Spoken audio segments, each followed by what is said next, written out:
Hey everyone, I'm Tommy here at the Worldwide Corals Orlando Superstore, and today we're going to visit our friend Julian Sprung. If you're not familiar with Julian, he runs Two Little Fishies, which provides accuracy salt, stacks rocks, and other great aquarium equipment. He's also an established author of some of these books here, the Reef Aquarium Volumes 1 through 3, and reference guides for invertebrates and corals. Also, if you've seen our videos on our 1200 here at the store, then you should be familiar that Julian supplied this mangrove tree here, which is approaching about 11 years. So I'm really excited to go to Miami and see Julian because he's invited us to his house to check out his reef tank, lagoon, and teach us all about mangroves. So come on, let's visit Julian. Hi, I'm Julian Sprung from Two Little Fishies, and welcome to my home. We're right at the front entrance of the house where I have made this saltwater pond. I've shown little bits of this on Facebook, and everybody says, oh, you must do a video, you've got to describe your pond. So, well, Tommy, here we go. Let's look at this. We're going to look at a couple of other displays here as well, and look at some mangroves. There's a guy behind you who's we have Richard back here. There you go. And he's getting sort of alternative views. So as I mentioned, this is a saltwater pond, and you know, I have seen a number of saltwater ponds over the years. I think some of the first beautiful ones that I saw were at the Waikiki Aquarium. Bruce Carlson and all of his staff, going back in the early 1990s, put together a number of basically reef type ponds. They had lots of corals, a lot of flow, acrylic windows, and they built a number of these out in the full sunlight, and that was inspiring to see. But that wasn't what I had in mind here. What really got me excited was seeing two things. One was a pond at Coral World in Eilat. Another was a mangrove display at the Steinhardt Aquarium. And the pond at Coral World in Eilat had a big expanse of sand and very, very small bits with coral and rock and diadema sea urchins. So you had this large sand area and the diadema urchins, and I thought, gee, that would be really pretty to do, and it wouldn't be so complicated as trying to build, you know, a whole reef like Bruce Carlson was doing. So when we bought this house, I had seen this space and figured it would be a nice place to put a pond, and I knew it was something I would do someday. I dug out the space. It actually took me quite a long time to do it. My wife would tell people when they were visiting, if I disappear, look for me there, because she had this big hole for a long time before we actually filled it. Then I figured I would try salt water first to see whether we could maintain the temperature adequately. And it turned out it worked out fine. So I had figured if it didn't work, I would just make it a freshwater pond, and I haven't gotten to that point yet. We're not tired of it. It's actually working very well. We get a decent amount of sunlight. It's not the same throughout the year. Of course, as the angle of the sun changes, then it gets less or more light. The best time for viewing it is probably in June and July. We're already getting to a point where it's only about half lit during, you know, the early part of the morning. But even when it's indirect lighting, it's still probably a lot more light than you have in most aquariums. And the indirect flat light is quite beautiful. So I don't always walk around with a scissor or a cutting shear in my hand. I just figured that since you would be filming the pond today and the mangroves, I would take the opportunity to show how I maintain the nice shape of this tree. This tree currently has what looks like a COVID haircut. It's really, really got some long branches on it. And I trimmed it, I don't know, I put pictures of that on Facebook. I don't remember how long ago it was. I'll have to check, maybe about 6 months ago. So all the new growth is in that amount of time. What I'll do, I'm going to try it with the scissor first. You know, some of the less woody branches should be easy enough to cut with a scissor. And I just show you the technique. What you want to do is cut right above a set of leaves. So if you look right here, there's 2 leaves there, and the cut should be right above it. right there. So from that spot where I just cut it, normally I'll get 2, sometimes 3 new branches. And people will then ask, well, can you plant this? Because, gee, that's a nice big piece. Can you make it grow roots? The answer to that question is technically it's possible to do, but every time I've tried, I've failed. So I'm not, an expert in how to do that, but I know that it basically involves trimming a portion here, exposing the living tissue inside, dipping it in a rooting compound, and then praying, to whatever God you pray to, that it'll survive. Typically what happens is it just dries up and doesn't survive. The more certain way to be able to propagate a tree, any tree, by cuttings is to leave the branch there, trim it away, and put rooting compound and soil on it, and let the roots grow first before you separate it from the tree. That works. I haven't tried it, but I know that is a better technique. Once it's already been cut, your chances are very low. So anyway, this is how I maintain the shape, and it's time to, we're past time of cutting it. Let's see, that's a small branch there.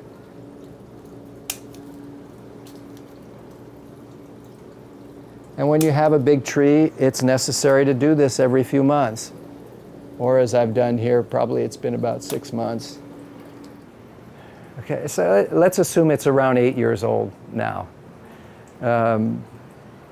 And mangroves can grow, that may look giant for you in 8 years. They can grow even more and faster than that. This tree, without trimming, would be massive in that 8-year time period.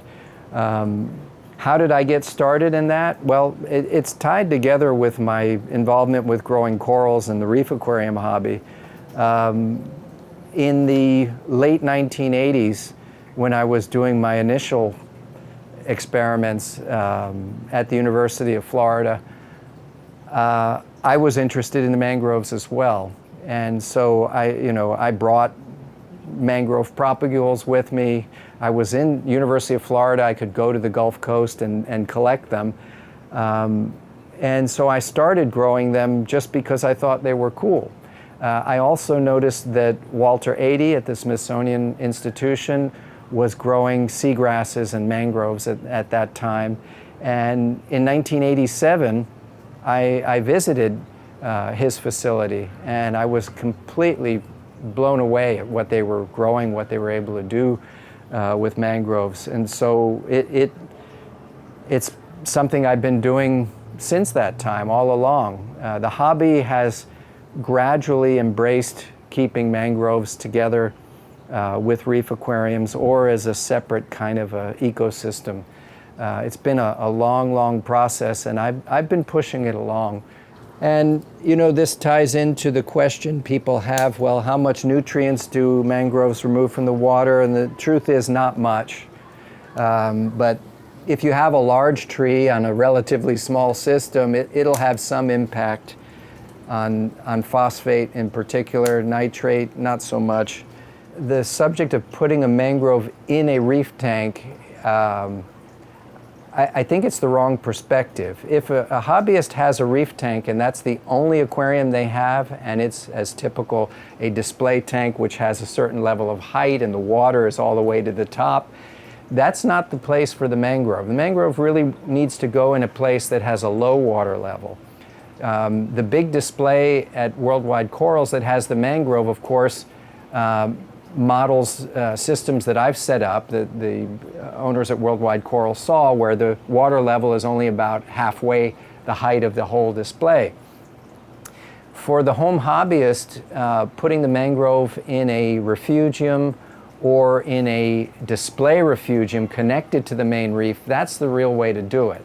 So you want to have a low enough water level that the tree is actually sticking out of the water. You're not planting the tree underwater in the display. The giant lagoon display at Worldwide Corals is probably the best, example of, planning right from the beginning a display around the idea of having the mangrove, because half of that volume of that tank is air.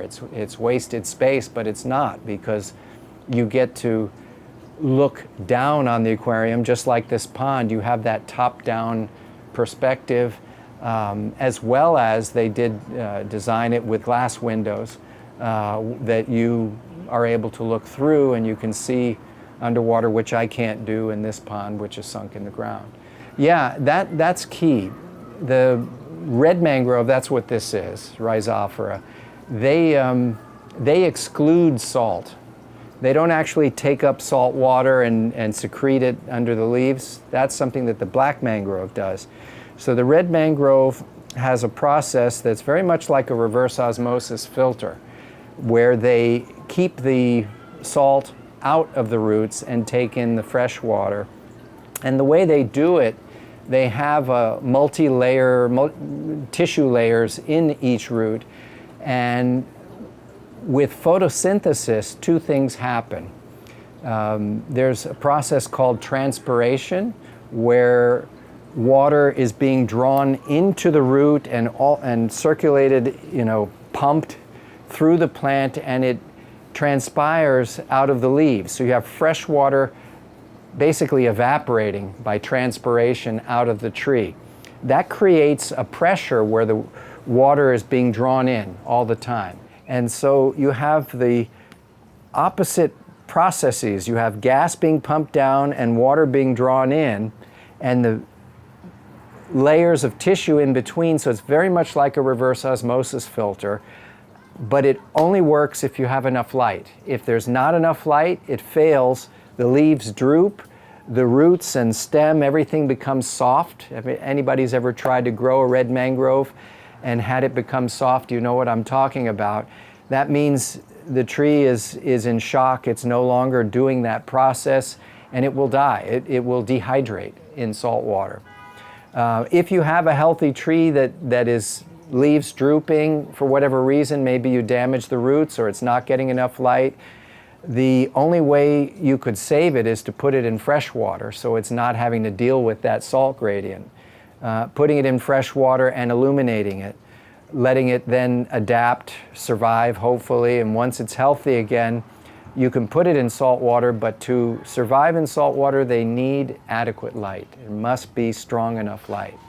So we're going to have a big pile of branches here in a short while. I'll give you an idea of how much growth. And of course, that means these were nutrients taken out of the water. So it's significant in the long term, but on a short term, it's not something that you're really going to measure. In the wild, you're not allowed to take a mangrove, remove it, or even trim it. Right. Trimming mangroves is something that is left to people who are called mangrove arborists. They're actually specially trained in how to trim the mangroves, and the state employs them for that purpose. But of course, this is my mangrove. So on the smaller propagules, it's the same rule. You want to always cut above a pair of leaves, and you can even cut the bud. You might want to get a close-up of that. If it's just a single shoot coming up on the first, on a propagule, you don't want to cut when you have only the first set of leaves. It would be after you already have 2 or 3 sets, and you can cut right at the bud like that. So you want to go right to the base and cut it, and then new buds will come right there, and you'll get more branches. And you want to do that, as I said, not when it's the very first set of leaves, but after the next set. You don't want to wait too long, because sometimes the propagule will really have a lot of elongation of that first or that next set. And the shorter it is when you start, the more compact the tree will be. If you let it get really long, it won't look as nice and, umbrella shaped. So if you don't like yellow leaves, you can just pick them off like I'm doing there. But it's normal for them to develop and fall. It doesn't mean that the tree is sick. And in the wild, these fall and they provide nutrients for creatures living in the ecosystem where the mangrove is. And it stains the water brownish color. You get the tannic acid from it. The upside down jellyfish, which you see I have in this pond, their life cycle involves the leaves of the mangrove tree. It's a symbiotic relationship of sorts between the upside down jellies and the mangroves. There's a lot of interesting relationships in a mangrove forest, just like in a coral reef. I'm probably going to need to trim this prop root. That was not there when I planted the tree. It grew out and then came down, and I thought, that's kind of cool. And now it's starting to get crazy. So it went in here, then it put out another little prop root there, a little baby, and now here's another one. The trees, they can sense a way to stabilize themselves, and that's what it's clearly doing. You can see the zoanthids. The sun is really hitting the zoanthids nicely there. Those are Miami Vice, right? No, the ones here, it's Zoanthus sociatus. I don't know what the common name would be for that one. All three of those varieties there are sociatus. Below that is a Vietnam, so Zoanthus vietnamensis one down on the bottom with the feather dusters. And this is not me just being creative. It is common in certain habitats to find zoanthid anemones on the roots of mangroves. So that is a natural duplication of a natural habitat. So, welcome to my home. It doesn't take long before you see a water feature. Of course, we just looked at the pond, but coming around the corner is a freshwater planted aquarium that's many, many years work in progress. This is an L-shaped, about 50-gallon display based on an original tank that my brother Elliot built back in the 1970s. In fact, I started the display with his aquarium, which after so many decades finally sprung a leak. And I had the folks at Exotic Aquariums here in Miami build a new display of the same dimensions as that one, and we put it on the base. My brother had built his L-shaped tank on a wood base with Formica covering. So I kept that. That's the only part of the original tank that's still here, and we put the new tank on it, and I reestablished the aquarium here. It's using AI Sol LEDs for lighting, and they're fit into a Geisman Nova light that I gutted. I removed the metal halide and put the AI Sols inside. I'm looking for a few special fishes that I haven't found yet that I want to put in there, but it's not meant to be a community fish tank. It's meant to be a planted aquarium, which is what you can see. So in front of the freshwater planted aquarium over here is a 250-gallon reef aquarium, and I set this one up as kind of a 40th birthday gift, which was 15 years ago. And with a 15-year-old glass tank, it seems like we're getting close to the time where I should consider making a new aquarium. It's holding together perfectly well, but you never know. It's a fairly large display, and it was originally made with a low water level to feature the Tunzi wave box and gorgonians. I originally had it filled with a lot of gorgonians, and they were swaying back and forth. And as time went by, I had more and more stony corals in there, and eventually I decided I want to make it a more gentle flow reef aquarium. and that's where it's at now. It just has more strong flow but no wave action. Still have some nice big gorgonians in there, but not as many as I had before. This display is, you could say, filtered, although it's not really filtered by the refugium that much. There's a little back and forth. But again, we tie into the mangroves that we were just looking at out in my pond. I have a refugium display that has a mangrove in it and some stony corals as well. Some seagrass too. There we go, we got all the lights on. You show me using my ancient aqua controller. Eventually, when Richard comes back, we'll have that on my phone and I'll just work along with that. So, I mean, the biggest colony in here, you can see this Echinopora. That one has the trade name Sprung Stunner. That's a coral that's been grown for decades now in Europe. I actually brought back a small frag that I picked up at Reef, France. There was a vendor there selling it. It's a German shop. And I don't think they call it Sprung Stunner in Germany or France, but here in the US, it's got that name. Behind it, there's a greener Echinopora that has the common name Hollywood Stunner. And sometimes people will confuse them, but under the right lighting conditions, they're really very easy to tell apart. You can see they're different. The Hollywood Stunner tends to grow more open, flat plates, whereas under bright light, the Sprung Stunner gets all convoluted like that. The oldest coral in my possession is this Pavona cactus right here.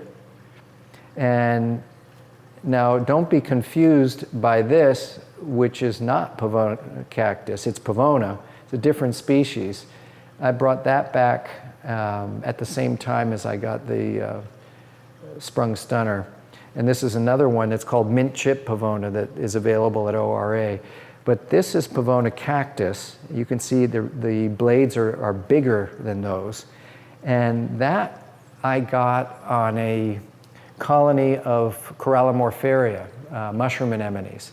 It was just a little teeny piece that was alive on mushroom anemones, and that was back in 1989.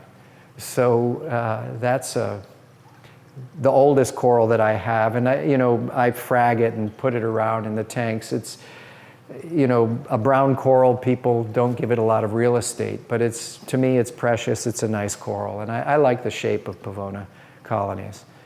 This is from Richard back, who's behind the tank, right? That's a Acropora. Next to that is an Echinopora that I got from Jake Adams. I believe he got that one in the Solomon Islands. And that you don't see too often in the trade, branchy Echinopora. I love blue coral, Heliopora, and I've been growing bits and frags of it into colonies for forever, almost since the beginning of reef keeping, that, whenever I got one. So I don't even remember the origin of that. It goes back a long time. This pink Pasillipora is from John Coppolino. Below that is a beautiful Acropora from ORA. And behind it, this purple with green polyps Acropora. That is the only Acropora that survived Hurricane Irma. And I got that as a frag at a frag swap in Puerto Rico. Now, looking at it in video, people are going to say, oh yeah, that's the bonsai Acropora. Actually, it isn't. This here is the bonsai Acropora. And it stays really small like that. It has the same coloring basically as that one. This is Turbinaria heronensis from Joe Waiulo at the Long Island Aquarium. And it's a nice open branchy form of it. There goes the dosing of Sea Balance. There's part B right there, and part A is going in here. Every 10 minutes it comes on. That's on the Neptune Systems dose pump programmed to keep the calcium and alkalinity to supply all these corals. Neat little bubble coral. There's 2 species there, but the fine variety there I call a bubble hammer. It was when I spied that at a wholesale facility. It looked like a hammer coral. As time has gone by, the shape has changed quite a bit. But it's a good, fast grower. I think you have a frag of it. Yeah, you gave me a frag. It has now 3 heads. It has 3 heads? Good. Yep. Yeah, so it's an unusual variety of bubble coral. This is the more standard. Oh, What do you do for maintenance? I'm the shoemaker, so maintenance is, I have cleaned the glass somewhat for you. It was good that we had the weekend. I was able to get in there and clean it. But yeah, as I mentioned the calcium and alkalinity, that's a given. To have this much dense coral, you've got to have supplementing of calcium and alkalinity constant. So every 10 minutes that's going in there. Water change, 10 or 20% a month. And in my case, it's more like less than that. But it's, whatever you have the time to do. I feed them, if I can. I do feed the fish daily.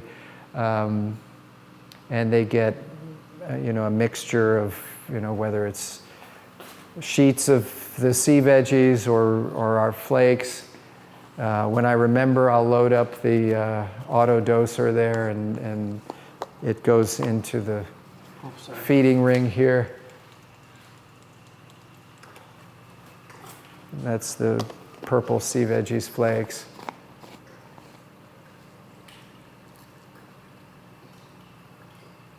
And the big imperator angel keeps it all stirred up so that the other fish can feed out here. There's a cool fish there from Poma Labs. You see that? The hybrid they call Blue Phantom. It's a hybrid between the blue line and black phantom angel. It's right here. Yeah. So Julian, I noticed that you have a lot of different type of angelfish in this tank. Yep. Now, a lot of people frown upon having angelfish in your reef aquarium because, well, in their personal aquariums because they're gonna eat corals and stuff. Mm-hmm. Did you notice that kind of behavior with your angelfish? Yes and no. Okay. Okay, so here's the thing. Zoanthids are not coral. Okay? Got it? Let me clarify this because people will say, you got your hard corals and your soft corals. And when they start talking about soft corals, they bring up Palithoa and Zoanthus. And that always makes me go, because they really aren't corals. They're related to corals, yes, but they're not. And I mean, it's like cutting hairs, I realize. But my point is, to answer your question, you will notice there isn't a single zoanthid in this tank. Right. If there were, it would be food for those angelfish. Gotcha. Okay, so there's a lot of coral in here. Yeah. Do the corals look like they're bothered? No. Yeah, I mean, there is some euphilia in here. Okay. And there are some LPS corals here. Sure. But I would not risk like an Trichophilia or Cinerina in this tank. Chances are one or more of the angels would nip at it. Yeah. So it's really a matter of your choice. If you have only one tank and you really want to have zoanthids or you really want to have certain LPS corals, then yeah, you're not going to put angels in there. Yeah. But I like angelfish. Yeah. They're pretty. Yeah. They have great personality. And so I've built a display that they fit in, it's alive, and it works. So for zoanthids, I can keep them in the pond, or I can keep them in the refugium here, or in different tanks that I have at Two Little Fishies. Well, don't be overwhelmed. There is a lot to learn.